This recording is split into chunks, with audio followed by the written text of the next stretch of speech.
and today I'm going to help my grandma in the garden. My name is Brian, and I'm also going to help my grandmother. I'm going to put those old, dry tomato plants in the compost. Let's get started! Here are a few pictures of some of my harvest this spring and early summer. And I just thought I would show you these veggies, and then I'll tell you what I did with them at the end of the video. Today I scooped up these pigeon peas that was in the mini gorilla cart, and I'm putting in this half wine barrel. And yeah, and the reason why I do that is because these are going to have to be moved into the greenhouse for the first couple of years during the winter. So I just made me a hole down here in the center, and I'm just going to place these pigeon peas seedlings right in here. So I put them there, and you can see that I used the majority of the soil that they were growing in. You want to always do that so they can be familiar with the environment. So now I'm just going to take the soil from the side and bring them in a little closer. And these pigeon peas will grow as tall as a tree. Okay? So we got that tucked in real nice. And then I will water it in. Okay, so I have some rainwater over here. And I'm just going to slowly water these in. A little at a time. And then I will put some easy straw all around the area that is not currently being utilized, and that would keep it very moist. Now we are experiencing some cooler temperatures in the low 90s for a couple of days, but don't fool yourself, Lady Cheryl. It's going to be right back up to triple-digit temperatures after the 4th of July. Now let me share with you my tomato raised garden bed that is covered with 50% shade cloth. It's been taking a beating, and you see how this is just crispy. Can you hear it? This is not fire blight. This is heat damage. But this is the thing. Be grateful, even in your issues in your garden. Be grateful for what you can get. Look at this beautiful tomato. Look at the leaves dry here.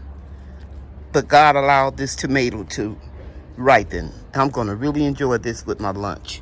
So all in here, we've got dried up tomatoes.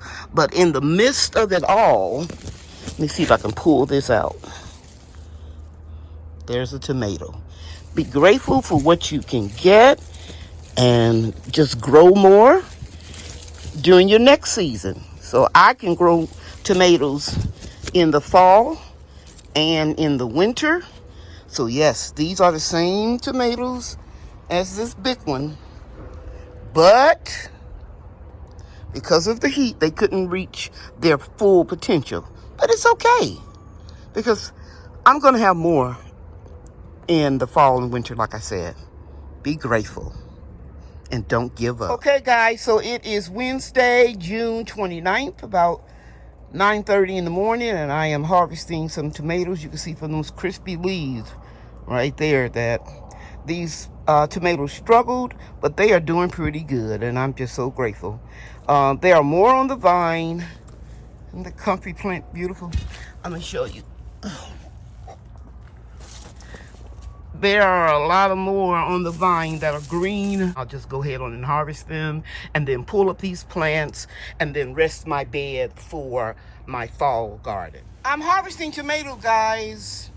Harvesting tomatoes as I pull up the cages, the stakes, and the dried up plants. And I have some tomatoes over there. And there are a few on the vine over here I'm going to get. Brian and Bria are going to pick up all of this decaying matter. Brian is putting the debris in that bag, and then we'll take it to our compost area. And Bria is over here doing the same thing. Okay, guys, so my grand angels removed the debris from the dried up, what you call them, Brian?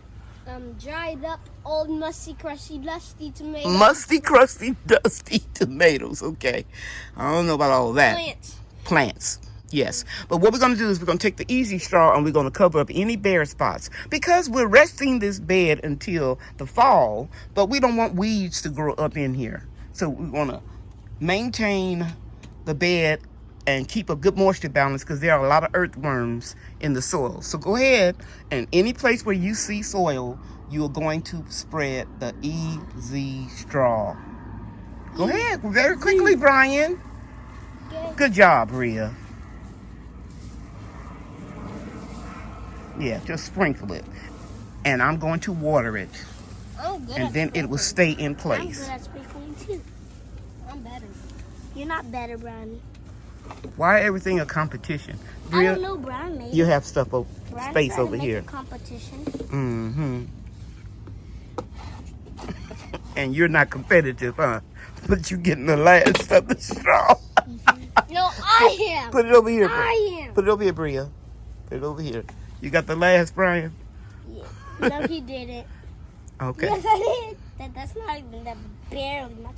Well, it's still something. I'm gonna spread some around so I can have. Good job. Good job, Bria. And Brian threw his over the garden bed. Okay, spread it out, Brian. Good job, Bria.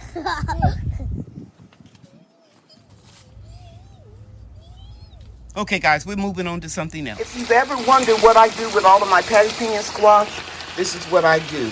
I take the seeds out, keep the skin on, and I just dice them up, guys, and I put it in my stew. You can cook it separately with onions, garlic, whatever, but I love to turn it into stew. So here you see I've added okra. I've been harvesting it every day, and I cut it up and freeze it. And now I'm cooking it with my stew. And I have one more patty pan squash, and actually it's scallop squash to cut up, and then to that I would add my ground turkey. I also diced up some jalapeno peppers, a couple of sweet potatoes, and about 8 sweet bell peppers. And then I combined that with the ground turkey. Now I'm going to show you how I prepare my tomatoes. In this blender, I'm going to pulverize these tomatoes with the skin on them, everything. And when you puree them like that, you can just put them into your stew. This is what the tomatoes look like after I have blended them into a smoothie, and I just add it to my stew. This way, you don't have to peel the tomatoes, and you don't have those skins floating at the top. I let this simmer for 2 hours, and actually, this is what it looks like when you let it simmer on the lowest setting for 2 hours. There's barely any gas on this when I do it. And you can see the vegetables still have retained their shape. So it's not mushy. Okay? Now I'm going to go plate it up and then I will show you. Okay, guys, this is what the soup looks like when it's done. And I know I keep saying soup, but it's really a stew. And you don't add any water to this when you're cooking it because all of these vegetables will contain a lot of water. And if you want to, you can add water. And you can add your salt, any kind of seasoning that you like. You know, I can't eat a lot of salt, so that's why I don't mention it in most of my recipes. Okay, thanks for watching. Bye now. Getting this order ready so that we can ship it. And we always take pride in our orders. Right, Bria? Yes. Okay. Bye, everybody.